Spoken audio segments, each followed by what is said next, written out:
Merci de préférer Star 21 TV pour vous informer. Bonsoir et bienvenue. Les titres de l'actualité. Deux accords de finances et un projet de loi portant sur le code maritime ont été examinés et adoptés ce lundi 10 décembre 2018 par les députés. Puis le ministre de la Communication a annoncé une éventuelle révision de la loi L02 de 2010 statuant sur la liberté de la presse en Guinée. C'est tout pour les titres. Les détails dans un instant.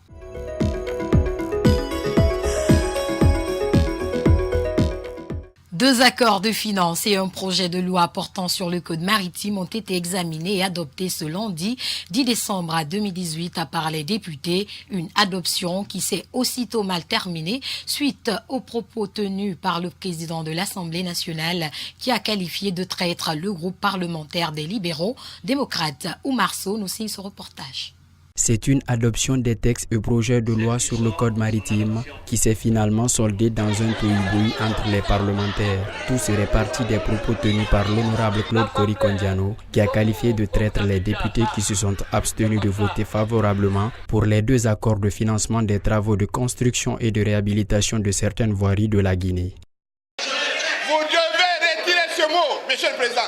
Si vous devez retirer et maintenant et vous présenter des excuses, nous ne sommes pas des traîtres, Monsieur le Président. Mais vous allez le faire. Voilà. Très bien, Monsieur le Président. Levez-vous. C'est vous qui êtes les traîtres, Monsieur le Président. Face à ces crises et menaces, des députés de l'UFDG ont voulu quitter la plénière. Mais finalement, c'est le président de l'Assemblée nationale qui a libéré la salle. Quelques minutes après, il refait son entrée à l'hémicycle. Après avoir occupé son siège, il a aussitôt présenté ses excuses à ses collègues députés. Des mea culpa qui ont donné place à la poursuite des travaux plénières. Parlons justement de l'examen et de l'adoption entamée des deux textes et projets de loi. Il s'agit en premier lieu de l'accord stratégique sino-guinéen relatif au financement du projet de réhabilitation de la voirie urbaine de Conakry pour un montant de 186 118 173,13 €. Le deuxième concerne l'accord stratégique sino-guinéen relatif au financement du projet de construction de la route nationale Koya-Mamoudaboula pour un montant de 328 927 467,50 €. Et enfin, le projet de loi portant code maritime de la République de Guinée, un projet de loi sur lequel le rapporteur de la commission aménagement revient, honorable Cheikh Touré. Ce projet de loi comprend 18 livres et 913 articles. Il fixe les dispositions relatives à la gestion du secteur de la marine marchande. À cet effet, ce projet de loi affirme clairement les droits et la souveraineté de la République de Guinée sur son territoire maritime, conformément à la Convention de 1982 sur le droit de la mer. Il prend en compte la volonté de notre pays de respecter ses engagements internationaux. Le Code en discussion propose un cadre juridique moderne qui intègre les mutations nouvelles du droit maritime et du droit de la mer. Au plan économique et social, ce projet de loi, sans vouloir remettre en cause le principe de l'économie de marché, renferme des dispositions réservant certaines activités commerciales aux opérateurs nationaux. Ceci permettra donc à notre pays de voir émerger une nouvelle catégorie d'acteurs économiques nationaux, toute chose qui contribuera à la réduction de la pauvreté. Il faut juste souligner que cette loi sur le code maritime a été votée à l'unanimité des députés présents. Les deux autres accords de finances ont été également votés par la majorité des députés. Le groupe parlementaire des libéraux démocrates, par contre, s'est abstenu. 5 ministres ont pris part ce lundi à la plénière de l'Assemblée nationale, une rencontre qui s'inscrit dans le cadre de la présentation de la politique générale et le projet de budget des départements ministériels au compte de l'année 2019. Mais finalement, ces 3 qui étaient concernés par ce grand oral, le ministre de la Santé a d'abord parlé du programme prioritaire de santé avant de décliner les besoins financiers pour l'année 2019. Suivez.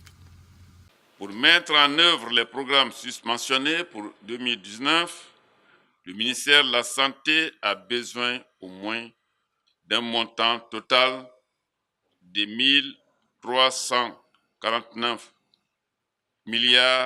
215 218 18 000 francs guinéens. S'il vous plaît, un petit commentaire. J'ai passé 2 semaines dans la Guinée profonde.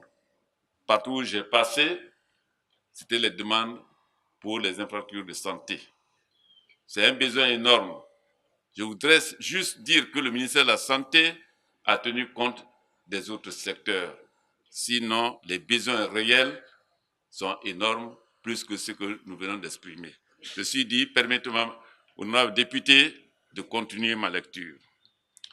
Ce montant correspond à 8% du budget national. Ensuite, le ministre de la Ville et de l'Aménagement du Territoire a déballé sa politique et le contenu de son projet de budget qui a d'ailleurs été vu à la hausse. Suivez également.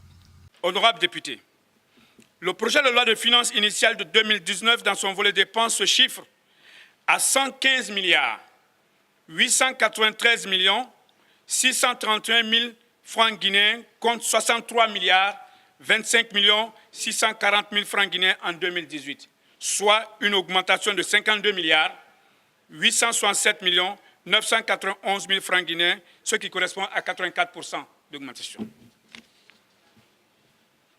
Ce montant est reparti comme suit. Au niveau des dépenses du personnel, le titre 2, dépenses personnelles.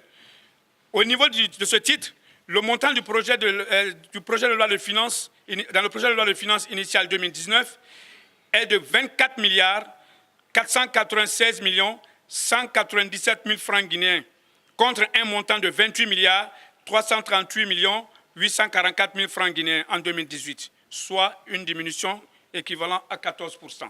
Une diminution de 3 milliards 892 millions 647 000 francs guinéens qui équivaut à 43%. Je voudrais préciser que dans le ratio, le budget, nous avons un ratio de 21,14% par rapport à la loi de finances initiale 2019. À son tour, la ministre de la Coopération et de l'Intégration africaine s'est fait le devoir de présenter son département tout en rappelant le besoin sur le plan financier. Pour couvrir toutes ces actions inscrites dans le plan d'action 2019 du département, le projet de budget, dont le montant s'élève à 17 741 828 000 francs guinéens, vous est soumis aux rubriques ci-après. Au niveau du titre 3, fonctionnement, biens et services, 9 741 828 000.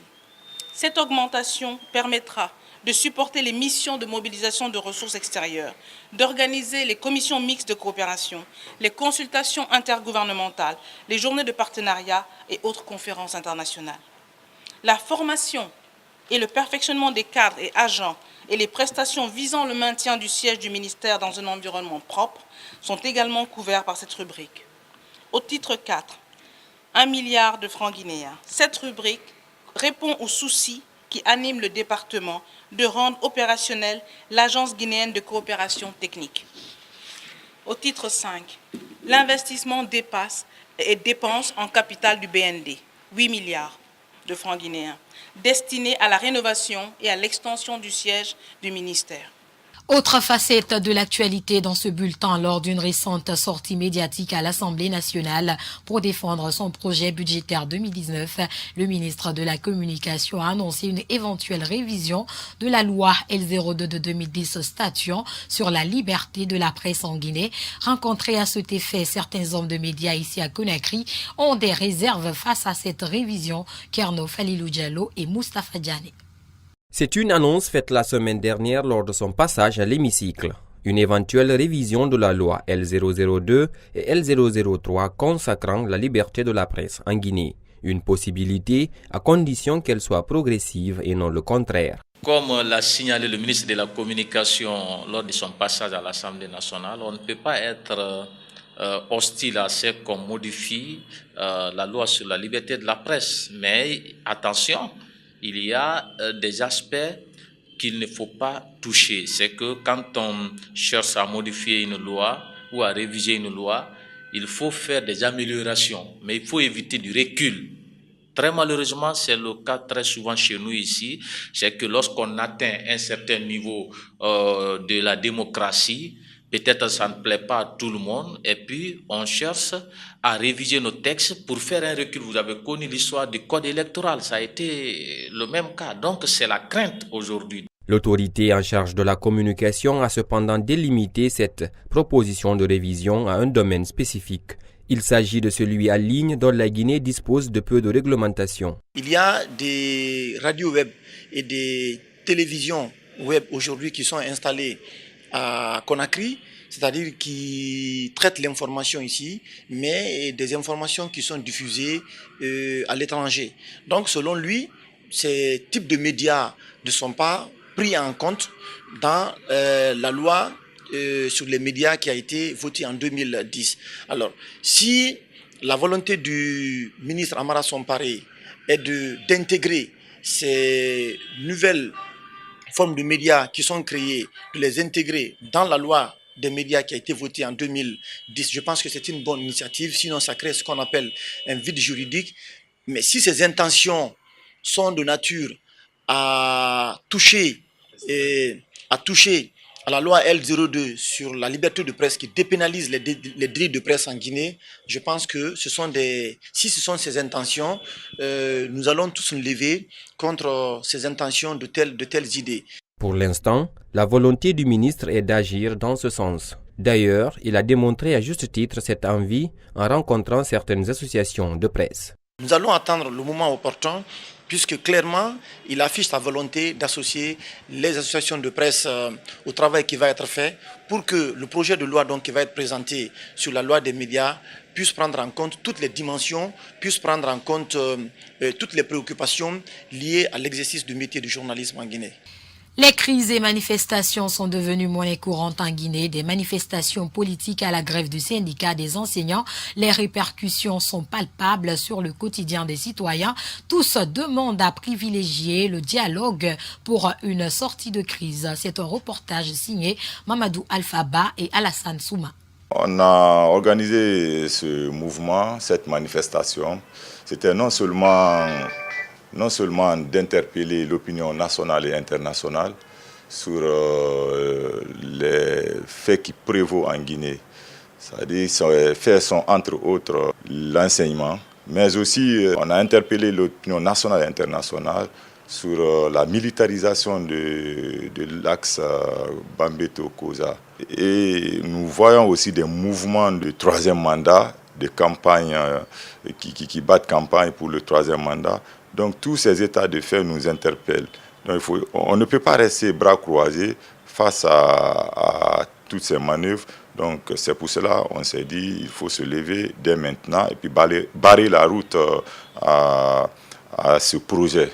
À présent, nous parlons de sport. Dans ce bulletin d'information, l'équipe de Star Venture TV s'est qualifiée ce lundi pour les quarts de finale du tournoi Univers Média qui se joue à la Blue Zone de Kaloum.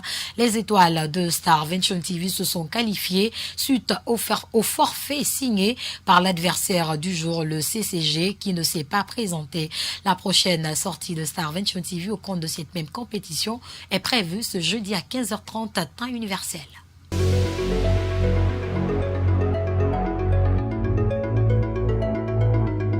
Cette fois-ci, nous partons sur le continent Côte d'Ivoire. Le ministre du Pétrole et de l'Énergie, Thierry Tano, a été limogé du gouvernement ce lundi 10 décembre. Par un communiqué lapidaire, il est remplacé au ministère du Pétrole et de l'Énergie par Abdourahmane Sissé, ancien ministre du Budget et conseiller spécial à la présidence. Thierry Tano était sur la sellette depuis plusieurs semaines. Il faisait figure de dernier ministre PDCI, non RHDP compatible alors que les 9 autres ministres avaient à divers degrés exprimé leur ralliement au parti unifié. Thierry Tano, 56 ans, avait montré ces derniers temps des signes de rapprochement vers Henri Konan Bédié, parfois cité comme candidat possible en 2020. Il a participé à mi-octobre au congrès extraordinaire de Daoukro. Ensuite, il a été le seul ministre PDCI à réintégrer le secrétariat exécutif du parti. Il figurait même sur certaines affiches de la campagne d'identification des militants lancés par le PDCI. Sa démission faisait donc l'objet de rumeurs depuis 2 semaines à Abidjan, mais il est finalement limogé. Prévue pour le 24 février 2019, l'élection présidentielle sénégalaise connaît déjà un sérieux engouement. C'est ce mardi que s'est ouvert le dépôt des candidatures au Conseil constitutionnel qui va continuer jusqu'au 26 décembre de cette année. Les détails sur le processus de dépôt, c'est avec Aliou Diallo. Les Sénégalais sont appelés aux urnes dès le 24 février prochain. Le dépôt des candidatures a commencé ce mardi. Le Conseil constitutionnel continuera à recevoir ces candidatures jusqu'au 26 décembre. Certains leaders politiques accompagnés pour l'occasion de quelques partisans ont tenu à déposer leurs dossiers très tôt à raison de la nouvelle loi sur le parrainage. La nouveauté dans cette élection, il faut au moins pour chaque candidat 65 000 signatures afin que sa candidature soit acceptée. Dans cette même loi, il est indiqué qu'en cas de signature multiple d'un électeur, ce sont les signatures présentées par le candidat arrivé en premier qui sont validées. Parmi les mandataires qui se sont déplacés le premier jour, Omar Sarr a lui déposé le dossier de Karim Wade, le fils de l'ancien président, actuellement au Qatar. Lors du démarrage de la collecte des parrainages fin août, plus de 80 mandataires des candidats à la candidature s'étaient manifestés. Le Conseil constitutionnel procédera à la publication de la liste des candidats retenus 35 jours avant le scrutin. Ces échéances électorales au Sénégal s'annoncent rudes entre les candidats. Macky Sall, le président actuel, est candidat à sa propre succession.